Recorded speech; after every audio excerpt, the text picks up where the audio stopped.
then it can't be fixed. I can't put your pieces in. You got to put them in. And I've prayed many times and sorrow of heart many times. Yes, I have. I've had sorrow of heart before God many times saying, Lord, what will it take? What will it take to change? What will it take to do? What will it take to grab hold of people? What will it take to show people that we can do it and we can grab forward and we can change this world if we will only work together? If we will only understand the vision and work together, we could see these great things manifested. We could see your lost family saved. We could see the great things happen. Or we could end up like they were, some of them that fought against them and destroyed. The enemy's trying every way he can to destroy. He's trying every way he can. But there's a great price to not doing what God asks you to do. Go with me to Ezekiel chapter 33. We'll begin at verse 1. When people don't do what God says, there's a price held. See, you don't realize what your song will do. You don't realize what your teaching will do. You just don't realize what your gifts and things will do. You just don't realize the importance. And God told Ezekiel this. And He's telling you and me today that if we don't do what He says, we're going to be held accountable. We'll be held accountable.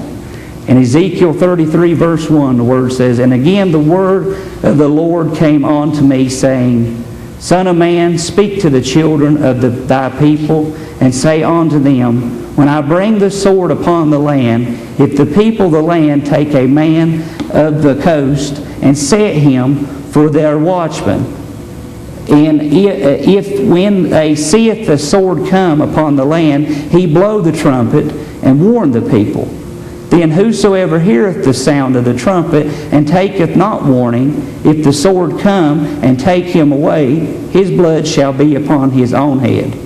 He heard the sound of the trumpet and took not warning, his blood shall be upon him. But he that taketh warning shall deliver his soul. But if the watchman see the sword come and blow not the trumpet, and the people take not warned, if the sword come and take any person from among them, he is taken away in his iniquity, but his blood will require of the watchman's hand. So thou, O son of man, I have set thee a watchman unto the house of Israel. Wherefore thou shalt hear the word at my mouth, and warn them from me. When I say unto thee, the wretched, O wicked man, thou shalt surely die, if thou dost not speak to warn the wicked from his way, that wicked man shall die in his iniquity, but his blood I will require at thine hand. What's he saying to every one of us? When you don't obey me, when you don't go forward and do what I ask, you're going to be held accountable for every person that I intended that to go for. When you don't warn, or you don't bring forward, or don't help, or don't reach out with what I've blessed you with. Freely I've given, freely you give back. And when I tell you to do something, if you don't do it, then I'm going to hold you accountable for it. I'm going to hold you accountable for every person that should have heard a message that you should have preached. I'm going to hold you accountable to every person that should have heard the song that you should have sung, that would have changed their life. I'm going to hold that blood to your head. And I'm going to be recording it down saying, you did not do what I told you to do. When I tell you to go pray for someone and you don't go pray for them, and you held the gift that would have helped them to be changed, I'm going to hold you accountable for those situations that you did not do. Why? Because I use man to bring forth my word, my gifts, everything. And when you don't do it the way I tell you to do it, or you do it a different way, I'm going to hold you accountable. But if you do what I tell you to do, and the people don't take it, then the blood's off your hands. But are we sitting back with things that we know to do? Are we sitting back with the calling that God has placed upon you, this church, and the things around it, just waiting upon God to do it? Well, we're going to be held accountable for not moving forward. And what kind of accountability could be held to a church that would have gifts and have callings and was supposed to be full and have tremendous things, but people refused to build the walls, and refused to build the gates, refused to do the thing because they were too busy in the times that God needed them to do the things? What kind of accountability will we be held to? What kind of situations is God going to hold us accountable for? We can say whatever we want to say to soothe ourselves. The enemy can help soothe their situation. He can help convince us that we had a great excuse. He can help tell us that we have great excuses why, or justify why we can't do this or do that. But when we stand before God, it ain't going to matter. Every one of them is going to be cast out, and the truth will be held to the truth. So when you look at the truth of your heart, are you going forward to help build the walls, to help do the vision that God has? Are you doing all that you can do, or are we making an excuse? They could have done this in the same day that whenever the vision came to him to do these walls and build that city back up and do the things. They could have had every reason. Oh, this is too big of a project. Or when the weapons come against him and opposition come against him, they had every reason to go sit back down and say, we can't get it done. Well, I feel like that's what's going on here. We began a race to go forward, but then opposition came and things come against us, and we began to sit back to saying, well, it's just too big. It's more than I can handle. It's just more than I can do, or more situations.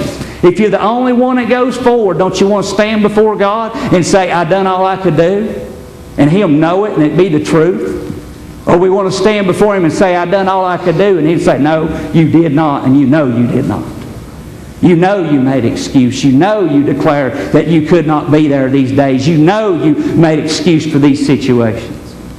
It's blood. It's going to be held accountable to our hands for not doing what God told us to do. For not going forward when He tells us to go forward. If He tells you to go forward, you're ready to go. If He, no matter what you see before you, if you see a river that's so deep and you can't swim, if He tells you to go through it, you got to go through it. He will either split it or give you a life jacket, boat, or something to get across that river. He will not tell you to go somewhere that He's not already prepared for situations to happen. Just like He did here for Nehemiah. He done prepared the people's hearts and minds, and they were done ready when He got there. And they were willing to build that wall back up. And they were willing to go forward. Opposition came and they could have quit. But they got together and made a plan and went forward. Now, are we going to get together and make a plan and go forward? Or are we going to be held accountable? We're going to be held accountable.